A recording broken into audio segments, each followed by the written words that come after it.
tiny box, desktop performance, and a price that undercuts most of the big brands.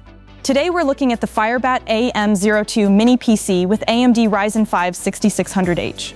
It promises laptop-class CPU power, RDNA2 graphics, dual LAN, Wi-Fi 6, and DDR5 memory in a box that literally fits in one hand. In this video, we'll test productivity, thermals, noise, gaming, and see if this is the budget mini PC you should buy in 2025 to enjoy your setup in all its glory. Also, there are two very different AM02 models out there, and one of them is way slower. So let's make sure you don't buy the wrong one.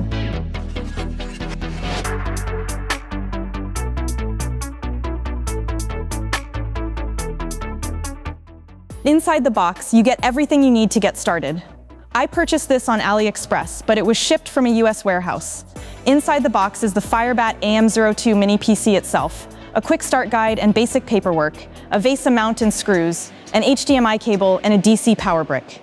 Some sellers bundle accessories that can vary by region, so always double check the listing. I will link the one I got in the description if you are interested.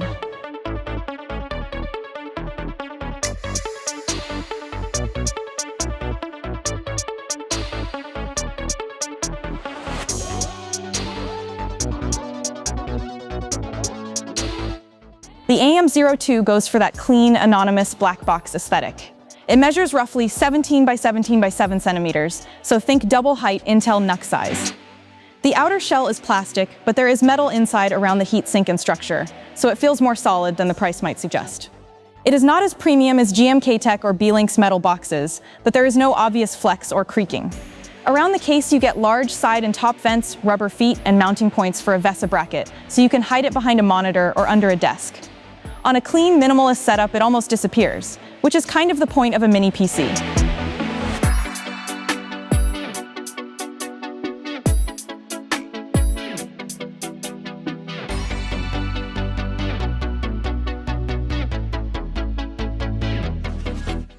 Let's talk about what actually powers this thing, because this is where the AM02 really starts to get interesting. The configuration I'm testing here is the AMD model, and on paper it's pretty solid. For the CPU, you're getting an AMD Ryzen 6600H. It's a 6-core, 12-thread chip, running at a base clock of 3.3 GHz and boosting all the way up to 4.5 GHz. It has a 45-watt TDP, it's based on the Zen 3 Plus architecture, and it's built on a 6-nanometer process, so it's both modern and reasonably efficient. Graphics are handled by the integrated Radeon 660M, based on AMD's RDNA2 architecture. You've got 384 shaders here, and the GPU can clock up to 1,900 MHz, which is plenty for light gaming and GPU-accelerated workloads. For memory, out of the box, you're getting a single 16 GB of DDR5 SODIMM running at 4,800 megatransfers per second. There are 2 slots in total, and the system supports up to 64 GB, that's 2 by 32 gigs, in dual channel if you want to upgrade later. Storage is also nicely thought out. The unit ships with a 512 GB M.2 NVMe SSD on a PCIe 3.0 by 4 interface. In real-world terms, you're looking at read speeds of around 2.3 to 2.5 gigabytes per second, and write speeds in the ballpark of 1.5 to 1.9 gigabytes per second. On top of that, there's a second empty M.2 2280 slot, this one wired for PCIe 4.0 by 4, so you can drop in an additional high-speed SSD without replacing the original drive. In terms of connectivity, you're actually very well covered for a mini PC this size. In front, you get 2 USB-A 3.2 Gen 2 ports, a single USB-C 3.2 Gen 2 port with power delivery, DisplayPort, and data support, a standard 3.5mm combo jack, a power button, and a recessed reset switch. In the back, you get 1 USB-A 3.2 Gen 2 ports, 1 extra USB-A 2.0 for lower bandwidth peripherals. For displays, you've got a DisplayPort 2.0 output that can handle up to 4K at 160 Hz, and an HDMI 2.1 TMDS port that supports up to 4K at 60 Hz. Networking is also solid. You get dual RJ45 LAN via Realtek chip and wireless connectivity via Wi-Fi 6 and Bluetooth 5.2 using the Realtek RTL8852BE, and finally the power port. All of this is powered by a 19-volt external adapter, rated just under 100 watts, which means overall power draw is tiny compared to a traditional full-tower desktop. Quick but very important note. There is also an Intel N100 AM02 on the market. That one uses a low-power quad-core N100, and it is nowhere near the performance of this Ryzen 6600H configuration. If you care about gaming, heavy multitasking, or light content creation, make sure the listing clearly says Ryzen 5 6600H and Radeon 660M before you buy.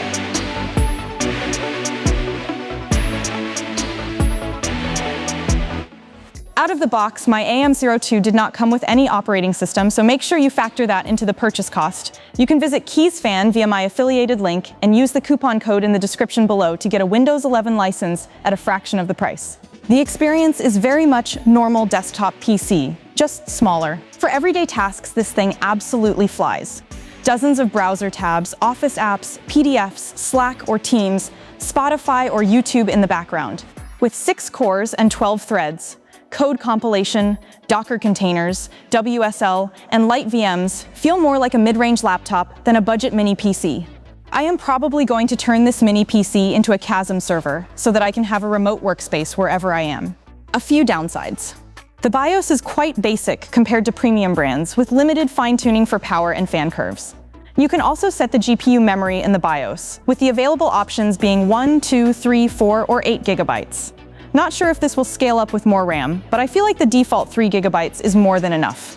Documentation and the paper manual are minimal, and support is not on the level of Intel NUC or large brands. That said, for a plug-and-play Windows box, it gets the job done without weird OEM bloatware.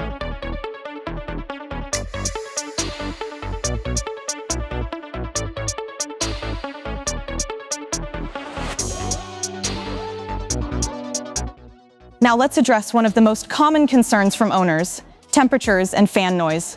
The Ryzen 5 6600H is a 45-watt mobile chip, and FIREBAT sets a package power tracking limit around 54 watts for short bursts. For light tasks like office work or browsing, the CPU typically sits around 45 to 60 degrees Celsius, and the fan is very quiet or almost inaudible at a normal viewing distance. Under sustained load though, especially gaming or combined CPU plus GPU stress, temperatures climb into the mid to high 80s Celsius. Short bursts can approach 90 degrees. The fan ramps up to a noticeable whoosh, similar to a laptop under load. The good news is, there is no serious thermal throttling in real-world workloads. The clocks may dip slightly under torture tests, but in games and productivity, it holds performance reasonably well. The bad news is, if you are extremely sensitive to noise and want near silence even in heavy loads, this is not your box.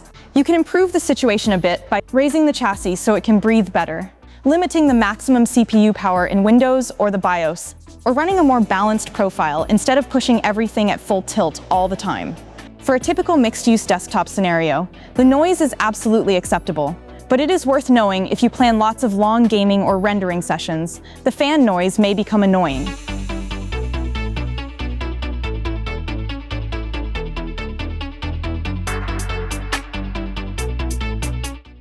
Let's talk about what everyone asks with a mini PC like this: whether you can play games on it. Remember, this is integrated GPU performance, not a discrete RTX card. You should think of it as better than Intel N100 boxes by a mile, decent for esports and indies, and compromise mode for modern AAA titles. Displayed is a rough idea of what you can expect at different resolutions on the AM02 with Radeon 660M, using 16GB single-channel RAM, at low settings, FSR on, frame gen off. Compared to an Intel N100 mini PC, the Ryzen 5 6600H with Radeon 6060M is roughly 4 to 5 times faster in CPU performance and massively ahead in GPU power. It is much closer to a Steam Deck class experience than to any of those cheap office-only boxes. That said, if your main goal is modern AAA at high settings and 1440p or 4K, you really want a system with a discrete GPU or a much newer 780M class APU. Think of the AM02 as a casual gaming and emulation machine that happens to also be an excellent office and media PC.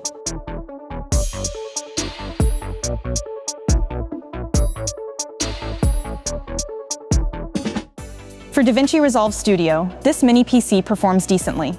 I was able to scrub a 1080p timeline smoothly. However, working with 4K timeline will cause you some headaches. As it is only equipped with 1 stick of memory, you are not getting the dual-channel speed. In addition, the 16 gigabytes is shared with the integrated GPU, which reduces the amount of RAM you can use even more. For a 4-minute YouTube 1080p render, it took about 17 minutes.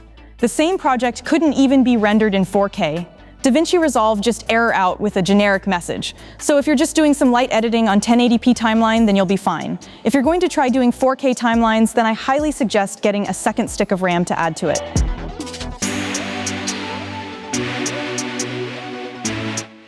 You're not going to be using this mini PC for any LLM inferencing, but I did do a few quick tests to see how it stacks up. I only tested up to a 12 billion parameter model since anything larger will be too big for the system to handle, being equipped with only 16 gigabytes of RAM.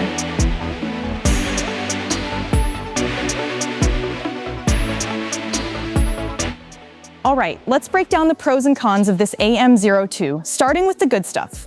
Number 1, excellent performance for the price. With the Ryzen 6600H, Radeon 66M graphics, and DDR5 memory, this genuinely feels like a proper laptop-class machine, not a little toy box you stick on the desk.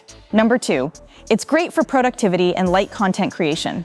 Office work, remote work, coding, light virtual machines, plus light 1080p video editing and design all run smoothly enough that you don't feel held back. Number 3, triple 4K display support. Between DisplayPort 2.0, HDMI 2.1, and USB-C video, you can run serious multi-monitor setups, including multiple 4K panels, without it breaking a sweat in day-to-day use. Number 4, dual LAN, Wi-Fi 6, and Bluetooth 5.2. That combo makes it ideal for mini servers, Homelab experiments, routing or firewall projects, or just rock-solid wired networking alongside modern wireless. Number 5, it's actually easy to upgrade. You get 2 DDR5 SODIMM slots and 2 M.2 NVMe slots, which is genuinely rare in a mini PC at this size and price, so you're not boxed in on memory or storage. Number 6, very low overall power draw. Compared to a full tower PC that feels similarly snappy in everyday use, this thing is far more energy efficient and much cheaper to run long term. Now, it's not perfect, so let's talk about the cons. Number 1, it runs hot and it gets loud under heavy load. Seeing temperatures in the high 80s during gaming is completely normal here, and when you push it, the fan noise is clearly audible. Number 2, generic SSD and RAM brands. The included drive and memory are perfectly functional, but they're not big name brand parts. A few users have even reported swapping the SSD out just for extra peace of mind. Number 3, basic BIOS and documentation. You get limited tuning options in the BIOS, and the included paperwork is pretty minimal, so don't expect the hand-holding or polish you'd get from a premium tier brand. Support in general just isn't at that same level either. Number 4, AM02 naming confusion. There's also an Intel N100 version that is much weaker, but it's often sold under the exact same AM02 name. You absolutely have to double-check that it says Ryzen 6600H in the specs before you buy, otherwise you might end up with the wrong model. Number 5, keep your expectations realistic. This is not a high-end gaming rig. It's fantastic for casual titles and esports games. But in modern AAA titles, you're going to be making big compromises on resolution and settings to keep things playable.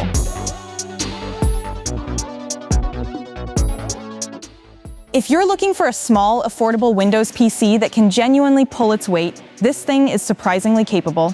It can comfortably crush office work and remote work, handle multiple monitors without feeling sluggish, run light virtual machines and a home media server, and still let you play esports and indie games at enjoyable settings. In that context, the FIREBAT AM02 with the Ryzen 6600H is honestly one of the best price-to-performance mini PCs you can buy right now. You just need to go in with the right expectations. When you really push it, it will get hot and moderately loud. You are not getting high-end AAA gaming at 1440p here, and you absolutely should double-check the specs to make sure you're not accidentally buying the much weaker Intel N100 model that's sometimes sold under the same AM02 name. But for the right user, it's a fantastic little box that lets you enjoy true desktop-class workloads and casual gaming in all its glory, without a giant tower case taking over your desk. Thanks for watching this full review of the FIREBAT AM02 mini PC. What would you use a tiny Ryzen box like this for? Gaming, Plex, Homelab, or a clean office setup? Drop your questions and your own experiences in the comments, and I will do my best to help you choose settings, RAM upgrades, or SSDs. If this video helped you out, hit like, get subscribed, and ring the bell so you don't miss upcoming mini PC and handheld reviews. Thanks again for hanging out, and I will see you in the next one.